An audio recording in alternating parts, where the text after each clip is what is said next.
Les spéciales de l'info. Les spéciales de l'info au Salon de l'Agriculture. On est avec Mathieu Loll, gérant d'abattoir. Bonjour. Bonjour, enchanté. Alors on va parler justement un petit peu de votre métier, Mathieu. Alors gérant d'abattoir, qu'est-ce que c'est ?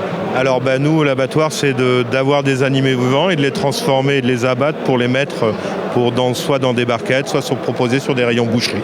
Alors en France, les citoyens sont pour la majorité contre les abattoirs. On pense souvent que c'est quelque chose de cruel, etc. Pour autant, est-ce que vous vous insérez justement dans une logique de respect de l'animal, quand même de la condition animale ?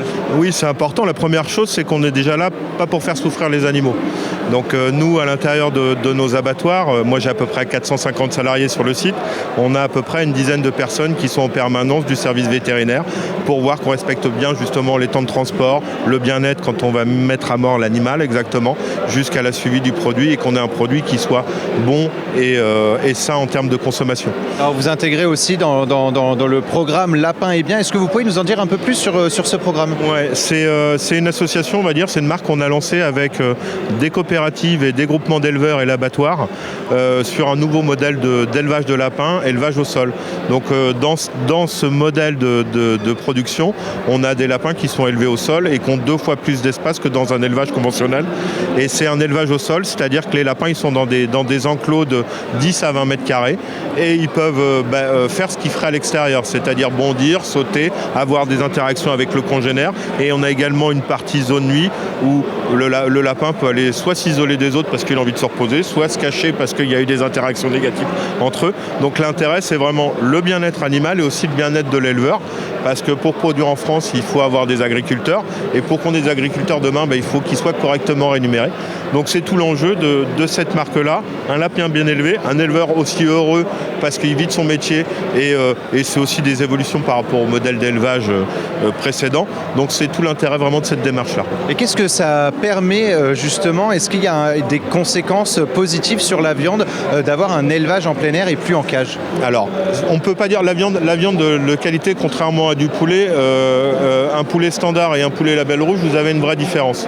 Entre un lapin élevé sur le modèle conventionnel et Lapin et Bien, on n'a pas de différence gustative. Par contre, on a un produit qui est comme un lapin, qui est bon en termes de goût, mais il n'y a pas de différence gustative claire. Alors pour résumer finalement sur le programme Lapin et Bien, donc c'est l'éleveur, le transport, mais aussi l'abattoir qui s'engage à une condition animale, au respect de l'animal dans l'élevage et la mise à mort. C'est ça.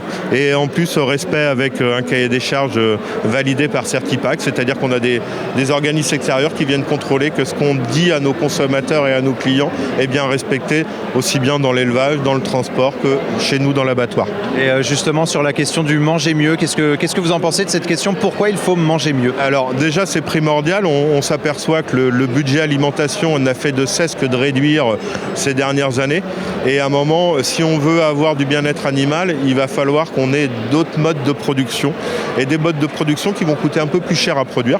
Donc moi je pense que le consommateur demain consommera peut-être un peu moins de viande, mais l'intérêt c'est qu'il l'achète un peu plus cher pour respecter le bien-être animal et assurer des revenus aux éleveurs qui soient normaux, on va dire.